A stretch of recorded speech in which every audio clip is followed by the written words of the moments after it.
السلام علیکم ورحمۃ اللہ وبرکاتہ۔ سبحان اللہ و بحمدہ سبحان اللہ العظیم۔ اللہم صلی علی محمد وعلی آل محمد کما صلیت علی ابراہیم وعلی آل ابراہیم انک حمید مجید۔ اللہم بارک علی محمد وعلی آل محمد کما بارکت علی ابراہیم وعلی آل ابراہیم انک حمید مجید۔ دوستو، آج جمعۃ المبارک کا ایک ایسا دن جس دن جتنا زیادہ درود پڑھا جائے اتنا ہی کم، لیکن بدقسمتی، بدبختی یا کون سے الفاظ ہم استعمال کریں ایک قوم کے لیے کہ جمعہ کے مبارک دن درود بھیجنے کی بجائے وہ نبی کریم صلی اللہ علیہ وسلم کی تعلیم، رحمت العالمین کا جو لقب جو ٹائٹل اللہ تعالیٰ نے ان کو دیا، اس کی دھجیاں اڑا رہے ہیں۔ کہتے ہیں جی ہم مسلمان ہیں، لیکن ان کی جو حرکات ہیں وہ ابو جہل کے ماننے والوں سے بھی زیادہ بری ہیں۔ اس طرح کی ظالمانہ حرکات، بنتے ہیں مسلمان لیکن کام ان کے یہودیوں سے بھی زیادہ برے ہیں۔ آپ دیکھیں فلسطین میں جو کچھ ہو رہا ہے مسلمانوں کے ساتھ یہودیوں کی طرف سے، اس سے بھی یہ 2 قدم آگے بڑھ گئے ہیں۔ کراچی کے اندر احمدیہ حال پوری دنیا میں بسنے والے احمدی لازمی دیکھ چکے ہیں، جب دیکھا ہوگا انہوں نے، لیکن یہ دیکھیں یہ ہمارے سامنے فرینکفرٹ جرمنی سے 50 کلومیٹر دور گروسکراؤ ایک جگہ، یہاں جلسے بھی ہوتے رہے ہیں۔ اب عیسائیوں کے دیس میں جرمنی میں کس طرح جو مسلمان ہیں جن کو جمعے کی قدر ہے، جن کو پتہ ہے کہ نبی کریم صلی اللہ علیہ وسلم نے کیا اہمیت بتائی ہوئی ہے جمعے کی، یہاں پہنچتے ہیں۔ یہ دیکھیں درجنوں سینکڑوں گاڑیاں کھڑی ہیں، سامنے آپ کو ایک منارہ بھی نظر آ رہا ہے جو کہ ایک نشانی ہے آج کے امام جو نبی کریم صلی اللہ علیہ وسلم کے ارشاد کے مطابق تشریف لے آئے امام مہدی۔ انہوں نے جو منارہ المسیح کا جو حدیث میں ایک الفاظ ملتے ہیں، اس کو ایک صرف اشارتاً یا نمونتاً یہاں بھی قائم ہے۔ اور احمدی دنیا جہاں میں جہاں بھی بستے ہیں، جمعہ کی اہمیت کی وجہ سے جمعہ پڑھنے کے لیے پہنچتے ہیں، خواہ کیسا ہی مشکل ہو ان کے لیے پہنچنا۔ باوجود اس کے کہ یہاں لوگ مصروف ہوتے ہیں، کاموں پہ جانا ہوتا ہے، لیکن یہ جمعے کی اہمیت کے مطابق جمعہ۔ لیکن پاکستان دیکھیں، کراچی احمدیہ حال میں آج جمعہ کے دوران وہاں گھیراؤ کیا گیا ہے اور ایک احمدی کو وہاں مار مار کے شہید کر دیا گیا ہے، اور ابھی بھی وہاں گھیراؤ اس طرح جاری ہے۔ اور وہ کیا کہتے ہیں کہ ڈیمانڈ ہے، مطالبہ ہے کہ ان کے ساتھ وہ والا سلوک کیا جائے جو نبی کریم صلی اللہ علیہ وسلم کے ساتھیوں کے ساتھ کیا گیا تھا، جو ایک وادی شاہ ابی طالب نے ان کو مسحور کر دیا گیا تھا، اور اب مسجد کے اندر مسحور ہیں 40-50 احمدی، اور وہاں باہر نعرہ بازی ہو رہی ہے۔ خطبہ یہاں جاری ہے گروسکراؤ جرمنی میں، اور وہاں موت کے ساتھ احمدیوں کا مقابلہ جاری ہے پاکستان کراچی میں۔ اور اس وقت ایک شہادت جو باہر حفاظت مأمور آدمی کی ہو چکی، اور باقی جو لوگ کھڑے ہیں، کیا حالات بنتے ہیں آپ کو۔ وہ لاہور مسجد پہ جو اٹیک تھا، اس طرح کا ماحول انہوں نے بنا دیا ہوا ہے۔ یہ ظالم لوگ ابھی چند دن قبل جو ہوا ہے اسلام آباد میں، ان کو بھی ذہن میں نہیں ہے۔ واقعی تاریخ کے لحاظ سے اگر اس کو دیکھا جائے تو اتنی بڑا اہمیت کا حامل تھا کہ آج بھی یہ واقعہ لوگوں، عیسائیوں اور مسلمانوں کے عقائد پر گہرا اثر رکھنے والا ہے۔ عیسائی عقیدہ یہ ہے کہ حضرت عیسیٰ علیہ السلام نے تمام انسانوں کے گناہوں کا بوجھ اپنے اوپر لے لیا اور پوری انسانیت کے لیے کفارہ بن کر قربان ہو گئے ہے جو چھٹی ہے۔ اور بہت سے مسلمانوں کا اس حوالے سے یہ عقیدہ ہے اور عقیدہ رکھتے ہیں کہ حضرت عیسیٰ علیہ السلام کو ہرگز صلیب پر نہیں چڑھایا گیا، بلکہ یہ مسلمان بھی اس عقیدے کو اپنے اندر رکھتے ہیں کہ حضرت عیسیٰ علیہ السلام کو سمیت جسم جو ہے اللہ تعالیٰ نے آسمان پر اٹھا دیا، اور قیامت کے قریب مسلمانوں کی ہدایت کے لیے اور مسلمانوں کے لیے مسیحا کے طور پر دوبارہ نازل ہوں گے، اور نہ صرف نازل ہوں گے بلکہ مسلمانوں کو اسلام کو فتح عطا کریں گے۔ تمام لوگوں ہمارے عقائد یعنی احمدی مسلمانوں کے عقائد میں جو فرق ہے وہ یہ ہے کہ آج بھی یہ لوگ مسیح موعود اور امام مہدی کے منتظر ہیں، جبکہ ہم اس بات پر کامل ایمان رکھتے ہیں کہ وہ مسیح موعود امام مہدی کا آنا اور اس کا ظہور آخری زمانے میں مقدر تھا وہ آ چکا ہے. ہم یقین رکھتے ہیں کہ حضرت مرزا غلام احمد قادیانی علیہ السلام وہ مسیح موعود اور امام مہدی ہے جس کی پیش گوئی نہ صرف دوسرے مذاہب کرتے ہیں بلکہ رسول کریم صلی اللہ علیہ وسلم نے اس کی پیش گوئی بیان فرمائی تھی. آپ علیہ السلام آج کے دور میں اللہ تعالیٰ کی طرف سے وہ روحانی رسی ہیں جو لوگوں کو راہ راست پر اللہ تعالیٰ کے تعلق میں بڑھانے کے لیے آئے ہیں. اسی روحانی رسی کا ذکر کرتے ہوئے اللہ تعالیٰ مومنوں کو توجہ دیتے ہوئے فرماتا ہے وَاعْتَصِمُوا بِحَبْلِ اللَّهِ جَمِيعًا وَلَا تَفَرَّقُوا کہ اے مسلمانوں تم سب مل کر اللہ کی رسی کو مضبوطی سے پکڑ لو اور تفرقہ نہ ڈالو. یہاں مسلمانوں کی اور ہم مسلمانوں کی ذمہ داری اللہ تعالیٰ نے بیان فرمائی ہے. جب رسی کو پہچان لیا ہے اسے مان لیا ہے اس کی بیعت کی ہے تو آپ اس کو مضبوطی کے ساتھ پکڑے رکھو تھامے رکھو. مضبوطی سے پکڑنے سے مراد یہ ہے اس کی باتیں اس کی تعلیم پر عمل کرنے کی کوشش کرو. مسیح موعود علیہ السلام کے وصال کے بعد خلافت احمدیہ ہی وہ حبل اللہ ہے جس کی طرف ہمیں رجوع کرنا چاہیے اور رجوع کرنا ضروری ہے. دنیا کے اکثر مسلمان خدا داد نعمت خلافت کو پہچاننے سے اس وقت محروم ہیں.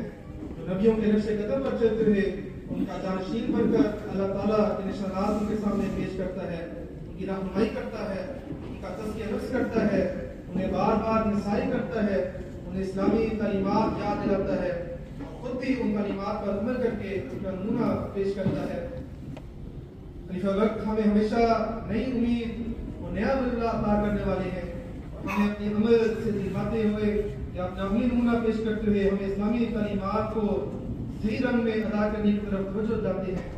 ہم احمدی مسلمان اس خدائی نعمت کو پہچانتے ہیں اللہ تعالیٰ کی فضل سے اس کی قدر بھی کرتے ہیں لیکن اس سے بہترین طریقے پر مستفید ہونے کے لیے ہماری یہ ذمہ داری ہے ہم اس کی باتوں کو ماننے والے ہوں. اس نعمت کا شکرانہ یہی ہوگا کہ ہم ہر ہفتے جو اللہ تعالیٰ عزیز ہم سے مخاطب ہوتے ہیں ہمیں جس طرح بلاتے ہیں ہم اس پر لبیک کہتے ہوئے ان باتوں کو اپنی زندگیوں کا حصہ بنانے والے ہوں. اسی مضمون کو بیان کرتے ہوئے پہنچنے والا ہو گیا ایسا نور جو اللہ تعالیٰ کے حقوق ادا گروس کرو میں جمعہ خطبہ کچھ حصہ آپ نے سنا. اللہ تعالیٰ کا ایسا احسان ہے کہ اللہ نے جماعت احمدیہ کو خلافت جیسے سایہ سے نواز رکھا ہے. دنیا میں کوئی بھی انسان کوئی بھی جماعت کوئی بھی گروہ جب ان پہ تکلیف کوئی وفات ہو جائے تو کہتے ہیں یتیم ہو گیا انسان. لیکن جماعت احمدیہ کو اللہ تعالیٰ نے جو خلافت سے نوازا ہے کبھی وہ یتیم نہیں ہوتی. کسی شخص کے ساتھ زیادتی ہو جائے کوئی ظلم ہو جائے خلافت کا جو ایک ہاتھ ہے وہ اس کو تسکین عطا کرتا ہے.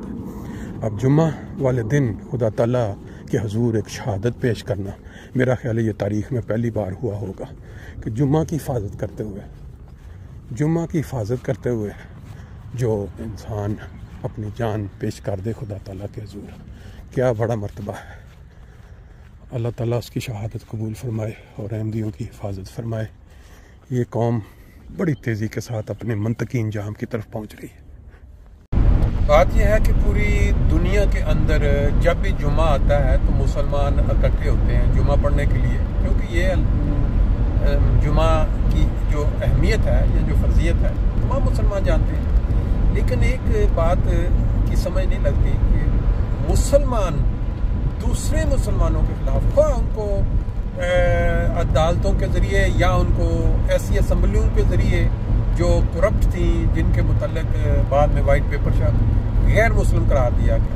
کیا کسی شخص کو یہ حق حاصل ہے کہ وہ بائی فورس بائی طاقت جمعہ کی نماز سے روکے عام نمازوں سے روکے قرآن پڑھنے سے روکے؟ کیا یہ کوئی قانون دنیا کا کوئی کسی جگہ کوئی اس طرح کا ملتا ہے؟ نہیں ملتا.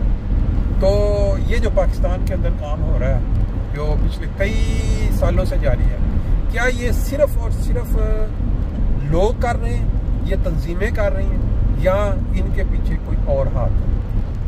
ایک نماز جمعہ کے لیے جب اکٹھے ہوتے ہیں مسجد میں تو کیا حکومت وقت کا یا اداروں کا یہ ذمہ واری یا ان کا کیا کہتے ہیں ان کا یہ فرض نہیں ہے کہ وہ ان کو وہاں حفاظت بھیج دیں ان کی حفاظت کریں؟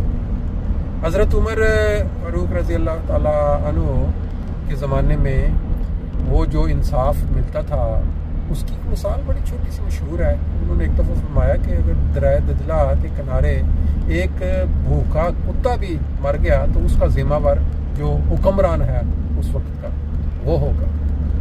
تو یہ تو انسان ہیں جو جمعہ پڑھنے کے لیے جاتے ہیں، اور وہاں جو حکومتیں ہیں، جو ادارے ہیں، وہ بجائے ان کو حفاظت دینے کے، ان کی حفاظت کرنے کے، پروٹیکشن دینے کے، وہ وہاں کھڑے ہو کے تماشا دیکھ رہے ہیں. اور جو شر پسند لوگ ہیں، وہ جو میں تو ہمیشہ کہتا ہوں مذہبی دہشت گرد کہہ لیں یا مذہبی درندے کہہ لیں، وہ ٹوٹ پڑتے ہیں نمازیوں پہ، جمعہ پڑھنے والوں پہ، یا کسی کو سلام کہنے والوں پہ، قرآن مجید کی تلاوت کرنے والوں پہ. یہ آج کا اسلام جو کہ صرف پاکستان میں رائج ہے، کہاں سے شروع ہوا اور کس نے شروع کروایا؟ یہ بڑی ایک غور طلب بات ہے. جو حکمران پاکستان کے سب سے بڑے طاقت کا جو سرچشمہ ہے، جو سب سے بڑی، جنہوں نے یہ کروڑوں انسانوں کی ایک خواہش کو کرش کیا، اب وہ ٹھیک تھی یا غلط تھی، کیسے تھا، تو کیا وہ اس ایک چھوٹی سی تنظیم کو نہیں نتھ ڈال سکتے جو لوگوں کو خراب کر رہی ہے؟ وہ کہتے ہیں نا، ایک تالاب کے اندر ایک مچھلی بھی اگر گندی آ جائے تو وہ پورے تالاب کو گندا کر دیتی ہے. پاکستان کی اس وقت حالت بالکل وہی ہو چکی ہے. یہ مناظر خوبصورت آپ کے سامنے دیکھیں کہ فلائٹ، آپ کو جہاز بھی فلائی کرتا ہے کیونکہ فرینکفرٹ ایئرپورٹ قریب ہے. جہاز جب اٹھتے ہیں یہاں سے تو اس طرح بڑا ہی خوبصورت سا منظر ان کا نظر آتا ہے. بہرحال بات اس وقت چل رہی تھی پاکستان میں، جو آج جمعے پہ ہوا ہے احمدیہ حال، کہ وہاں 40-50 لوگ جمعہ پڑھنے کے لیے آئے، تو وہاں موب جس کو کہتے ہیں کہ وہ جتھا اکٹھا ہو گیا. جس طرح جتھے اکٹھے ہوتے تھے پاکستان کی آزادی پہ سکھوں کے، اور انہوں نے مسلمانوں کو کس طرح شہید کیا.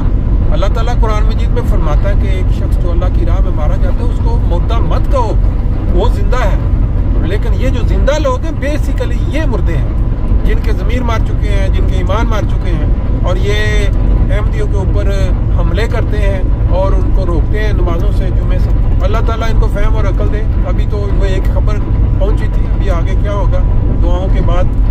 تمام دنیا میں جہاں جہاں یہ خبر پہنچی ہے، احمدی دعائیں کر رہے ہیں. احمدیوں کے پاس تو صرف دعاؤں کے ہتھیار ہیں، باقی تو نہ کسی حکومت کی سپورٹ ہے، نہ کوئی ان کی اپنی کوئی فوجی یا کوئی اپنا دہشت گردی یا کوئی کسی قسم کا احتجاج، پروٹیکشن، وہ والا کوئی ایسا معاملہ نہیں ہے. صرف اللہ کے ضرور جھکتے ہیں. آج آپ نے دیکھ بھی لیا، گروس گراؤں میں جمعہ تھا، سینکڑوں کی تعداد میں مرد و خواتین، بلکہ ہو سکتے ہیں ہزاروں میں ہوں، وہ جمع تھا.